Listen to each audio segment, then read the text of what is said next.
Kesihatan awam menjadi kunci utama inisiatif tanggungjawab sosial korporat CSR oleh Gabungan Binaan Jurutenaga Sdn Bhd yang menyediakan sistem air bersih untuk pelajar dan warga sekolah SMK Baleh di Kapit.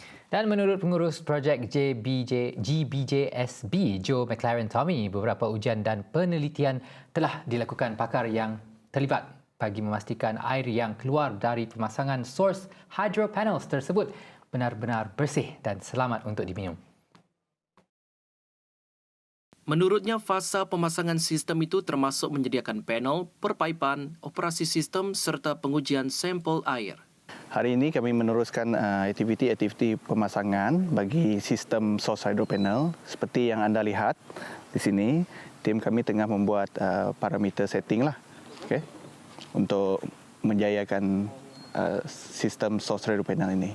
Jelasnya, selepas sistem tersebut lengkap dipasang, proses yang perlu diberi perhatian ialah ujian air atau pengambilan sampel air.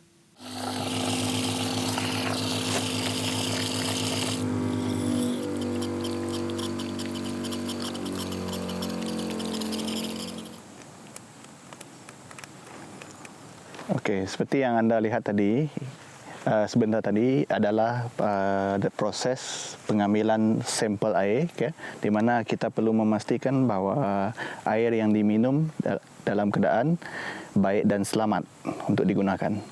Sementara itu, penyelihat tapak di Gabungan Binaan Jurutenaga Sdn Bhd GBJSB, Albinus Vincent, memaklumkan penyelenggaraan sistem ini dijalankan secara berkala. Untuk penyelenggaraan untuk sistem source hydro panel dia terdapat dua, iaitu penyelenggaraan tahunan dan penyelenggaraan 5 tahun. Okey, untuk penyelenggaraan tahunan, kita hanya menukar air filter dengan water filter.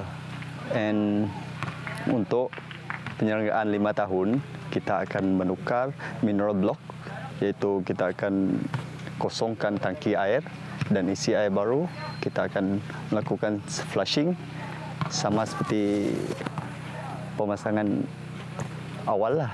Jelasnya lagi, cara memantau source hydro panels ini boleh dilakukan menggunakan mobile apps yang hanya menggunakan iOS sahaja. Pemantauan untuk sistem source hydro panel kita boleh menggunakan aplikasi di telefon bimbit lah, supaya kita tidak perlu ke lokasi yang agak jauh dari bandar. Kita boleh just memantau dari bandar sajalah. Pada program yang berlangsung selama 4 hari bermula 10 dan berakhir pada 14 April itu menyaksikan kedua-dua source hydro panels tersebut siap dipasang dan boleh digunakan sepenuhnya. Sepanjang program tersebut banyak pengalaman baru yang ditimba peserta, antaranya pengalaman menaiki pacuan 4 roda di kawasan pedalaman. Antara cabaran yang pertama ialah kami menggunakan 4x4 dan menghadapi jalan yang berbatu, licin untuk sampai ke destinasi yang kedua, iaitu di Nangastaba.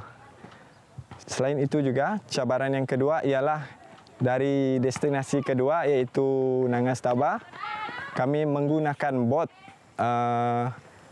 dan membawa peralatan yang agak berat. Walaupun bertugas dalam cuaca yang panas terik dan berpuasa, tidak menjadi penghalang kepada Muhammad Muzani dan rakan-rakan Muslim yang lain menyiapkan tugasan yang diberi. Saya Muslim dengan grup lain berjaya berpuasa dan berjaya melaksanakan projek CSR source hydro panel ini. Okey. Yang terakhir dari saya, semoga projek CSR source hydro panel ini boleh membantu cikgu, murid untuk mendapatkan bekalan minuman yang bersih. SMK Baleh Nangagat yang terletak di kawasan pedalaman masih diliputi hutan tebal yang menghijau, mempunyai tahap kelembapan yang tinggi serta keadaan ini sangat bertepatan dengan kriteria yang diperlukan oleh source hydro panels.